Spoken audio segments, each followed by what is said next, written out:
পশ্চিমবঙ্গে বা কলকাতা শহরে ফ্ল্যাট কেনার জন্য যা যা আছে তা তো করতেই হবে আপনাকে, তার পাশাপাশি আপনাকে গোয়েন্দা হতে হবে, অর্থাৎ ব্যোমকেশ বক্সি বা ফেলুদা হতে হবে যে বালিটা ব্যবহার হচ্ছে, যে সিমেন্টটা ব্যবহার হচ্ছে, অর্থাৎ ই বা চুষি, ইট বালি চুন সিমেন্ট, এগুলো আবার সিন্ডিকেট থেকে আসছে না তো, এটা গোয়েন্দার মতন আপনাকে দেখতে হবে। তারপরে দেখতে হবে এটা রেডার রেজিস্ট্রেশন আছে কিনা, কারণ কি ফ্ল্যাটটা নর্মালি পাড়ার বড় কোনো দাদা, হনু দাদা, সেই আপনাকে ফ্ল্যাটটা গছাবে।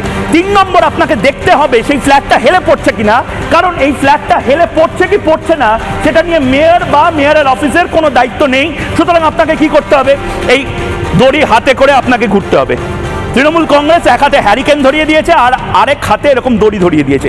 4 নম্বর আপনাকে নিজে থেকে তদারকি করতে হবে, কারণ আপনার অফিস কাচারি সব কিছু বন্ধ করে আপনি এরকম একটা হেলমেট নিয়ে ঘুরে বেড়াবেন বা বাচ্চাকে পড়াবেন, তার কারণ যে কোনো দিন বাড়িটা ভেঙে পড়তে পারে।